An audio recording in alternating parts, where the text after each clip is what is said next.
Le développement personnel n'est pas un luxe, c'est une nécessité. Aujourd'hui, nous nous penchons sur un aspect unique de ce développement, les avantages stoïques de la rétention de sperme. Aujourd'hui, nous nous penchons sur un aspect unique de cette question, les bienfaits stoïciens de la rétention de sperme. Le stoïcisme, une ancienne philosophie grecque, vénère depuis longtemps la vertu de la maîtrise de soi. Elle est considérée comme la clé d'une vie épanouie. Mais comment exercer cette maîtrise de soi? La réponse pourrait vous surprendre. Elle passe par une pratique vieille comme le monde, mais souvent négligée dans notre société moderne. La rétention des spermatozoïdes. Il ne s'agit pas de s'abstenir pour le plaisir de s'abstenir. Non, il s'agit d'une forme d'autodiscipline, d'une méthode pour maîtriser ses désirs et ses pulsions. Imaginez qu'il s'agit d'une salle de sport pour votre volonté. Chaque jour où vous résistez à l'envie, vous renforcez votre capacité à résister à d'autres tentations, à repousser les distractions. Et grâce à cette nouvelle concentration, vous commencez à mener une vie plus utile. Sous l'emprise de nos désirs, il est facile de perdre de vue nos objectifs. Mais lorsque nous tenons les rênes de nos impulsions, nous acquérons le pouvoir d'orienter notre vie dans la direction que nous choisissons. C'est comme si nous découvrions un super pouvoir dormant en nous, le pouvoir de la maîtrise de soi. Cela peut sembler décourageant, voire impossible, mais rappelez-vous que tout voyage commence par un seul pas. Alors, pourquoi ne pas faire ce pas aujourd'hui? Commencez modestement, peut-être un jour, puis une semaine, puis un mois. Et avant même de vous en rendre compte, vous ne vous contenterez plus de survivre, vous vous épanouirez. Vous n'êtes plus à la merci de vos désirs. Au contraire, vous êtes aux commandes, maîtres de votre destin. Et n'est-ce pas ce à quoi nous aspirons tous? D'être les architectes de notre propre vie, de nous libérer des chaînes de nos désirs et de vivre vraiment. En maîtrisant vos désirs, vous prenez le contrôle de votre vie. N'oubliez pas que l'autodiscipline est la clé de la liberté. Alors, mobilisez votre volonté, entamez votre voyage vers la maîtrise de soi et découvrez les avantages stoïques de la rétention de sperme. Deuxièmement, le renforcement de la résilience émotionnelle, pierre angulaire du stoïcisme. Voyons comment la pratique volontaire de la rétention de sperme peut renforcer la résilience émotionnelle. Ce n'est pas un chemin facile. Il comporte des défis émotionnels et psychologiques qui peuvent sembler insurmontables au départ. Mais n'oubliez pas, le but de ces défis est de vous renforcer, pas de vous briser. Imaginez l'inconfort, les pulsions auxquelles vous serez confrontés. Ce ne sont pas vos ennemis, mais vos professeurs. Ils vous apprennent à gérer l'inconfort, à contrôler vos pulsions.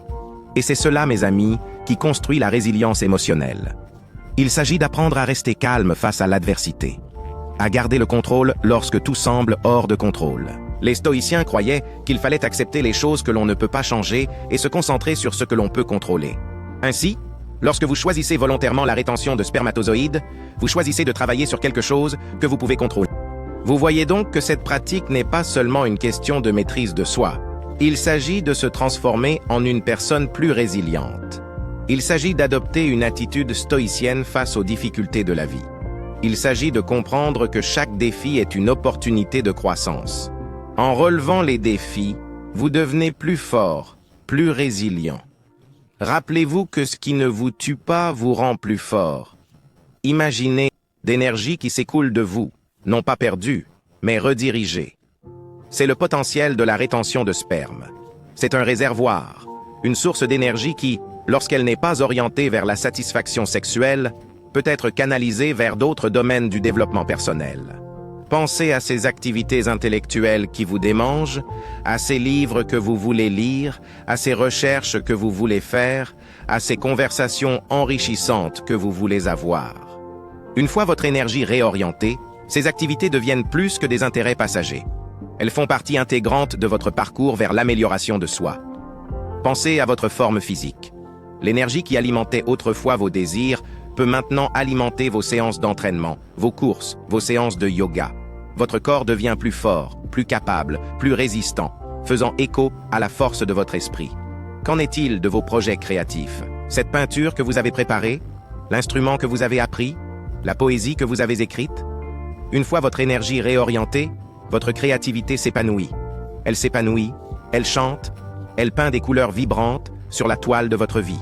Dans le grand schéma du stoïcisme, l'accent mis sur l'amélioration de soi s'aligne parfaitement sur ce changement d'orientation. Il nous encourage à rechercher l'épanouissement dans les réalisations personnelles et l'amélioration de soi. Il nous enseigne que nous sommes plus que nos désirs, plus que nos impulsions. Lorsque vous changez d'orientation, vous découvrez un potentiel inexploité. N'oubliez pas que la croissance est un voyage, pas une destination. Scénario. Quatrièmement, approfondir les relations. Le cœur des valeurs communautaires stoïciennes. Le stoïcisme ne se limite pas à la maîtrise de soi et au développement personnel. Il s'agit aussi d'enrichir les relations que nous entretenons avec ceux qui nous entourent. En pratiquant la rétention de sperme, nous commençons à réaliser que s'abstenir de rencontres sexuelles occasionnelles peut nous conduire à des relations plus profondes et plus significatives. Il ne s'agit pas nécessairement d'éviter toute intimité physique, mais plutôt d'accorder une plus grande importance aux aspects profonds des relations. Il s'agit de comprendre que les relations ne se limitent pas au plaisir physique. Les enseignements stoïciens soulignent l'importance du respect mutuel et de la compréhension dans les relations. Ils nous encouragent à rechercher des relations qui nous stimulent intellectuellement et émotionnellement, et pas seulement physiquement. Et lorsque nous commençons à donner la priorité à ces liens plus profonds, nous pouvons nous retrouver à développer des relations plus fortes et plus épanouissantes. Cette pratique de conservation des spermatozoïdes s'aligne parfaitement sur ce principe stoïcien. Elle nous encourage à rechercher des relations qui offrent plus qu'une satisfaction instantanée. Elle nous incite à trouver des relations qui nous mettent au défi, qui nous aident à grandir et qui enrichissent notre vie de manière significative. Ce faisant, nous pouvons constater que nos relations deviennent plus fortes, plus satisfaisantes et plus significatives. Nous commençons à comprendre la valeur de la profondeur de nos relations. Nous apprenons à apprécier la beauté d'une relation fondée sur le respect mutuel, la compréhension et une connexion profonde. En valorisant la profondeur, vous enrichissez vos relations. N'oubliez pas que les relations ne sont pas une question de quantité, mais de qualité. La beauté de la vie. La beauté de la vie réside dans sa simplicité, et c'est une idée qui résonne profondément avec la philosophie stoïcienne. Le stoïcisme nous apprend à trouver le contentement dans une vie simple, à apprécier l'ordinaire et à trouver la joie dans ce qui est banal.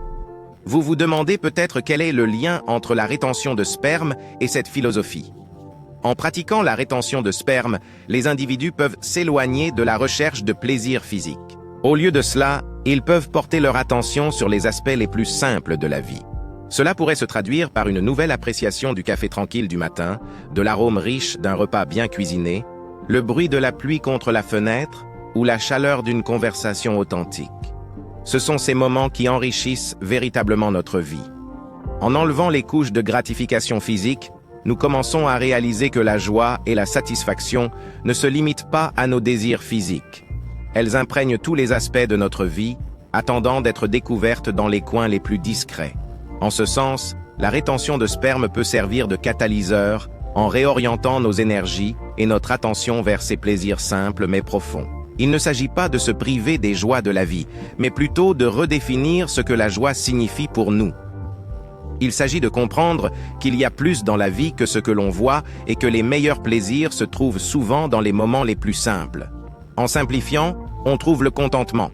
N'oubliez pas que les meilleures choses de la vie ne sont pas des choses.